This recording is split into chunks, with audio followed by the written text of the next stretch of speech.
How did you see your child acting that made you say, something's not right? Something was wrong with my son. No one believed me. My youngest was a fussy baby, always crying, barely sleeping unless I held him against my chest. The pediatrician brushed it off. Some babies are just like that, he said, but something felt off. As he got older, the little things piled up. His balance seemed off. He barely reacted when his sister played with him, constantly sick, always tugging at his ears. Every time I brought it up, the doctor waved it away. Allergies, he said. He'll grow out of it. Then one afternoon, I was folding laundry when I saw him wander toward the open front door. A car was coming, fast. I screamed his name. He didn't stop. I ran, heart pounding, and grabbed him just as the car flew past. He just blinked up at me like nothing happened. The next morning, I made another appointment, told the doctor everything. He sighed. I think you're overanalyzing, but I wasn't giving up. It took 4 years before I found a specialist who actually listened. They ran tests, and when the results came back, the doctor sat me down. I don't know how to tell you this, he said, but your son hasn't been able to hear since birth. Turns out, he had fluid trapped in his ears his whole life. The pressure caused him pain every single day. Extra skin had grown over his eardrums, making it even worse. He hadn't just been fussy, he'd been suffering. At 4 years old, he had surgery. When he woke up, I whispered his name. For the first time ever, he turned his head and looked right at me.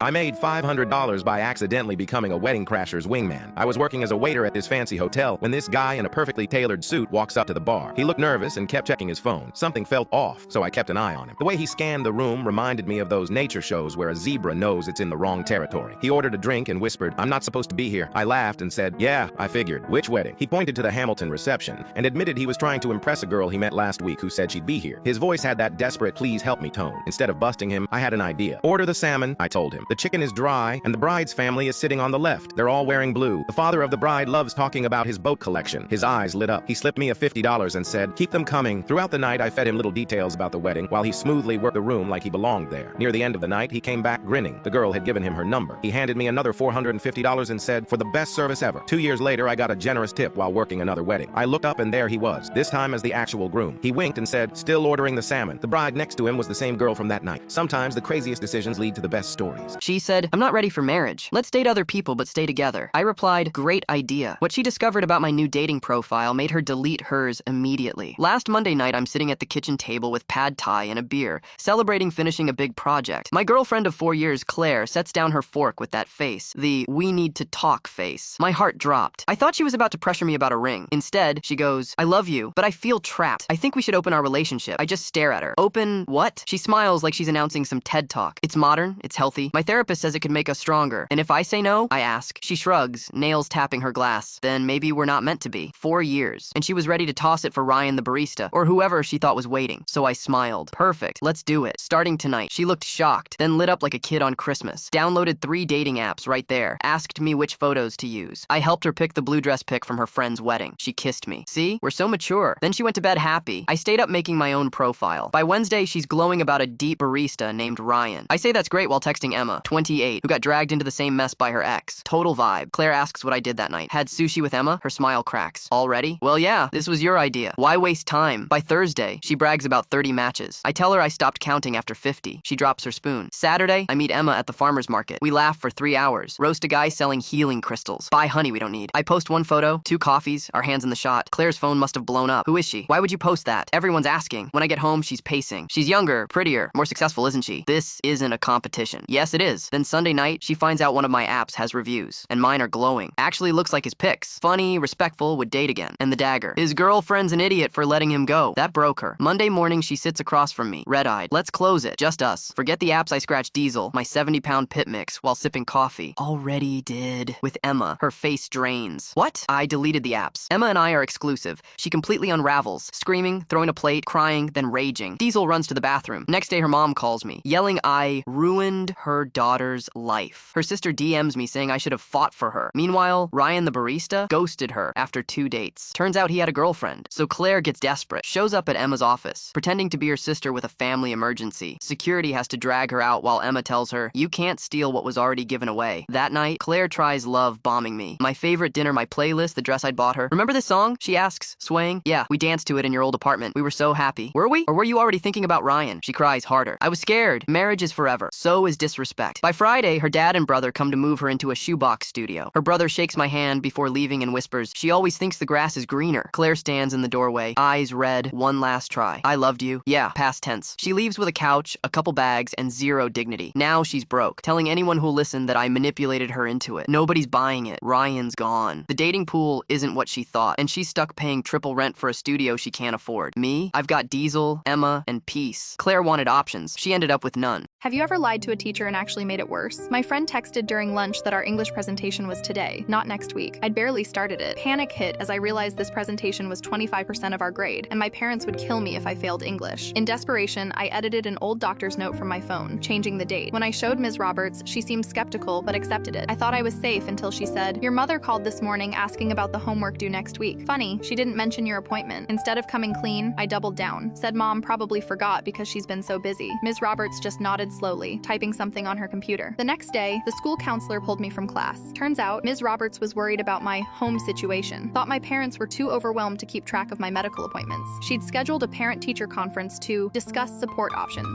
So now my parents, Ms. Roberts, the counselor, and the vice principal all sat together while I explained why I'd forged a doctor's note, lied about my mother's memory, and made everyone worry about my home life. My parents grounded me for a month, and Ms. Roberts now gives me check-in cards to help me stay organized every single day.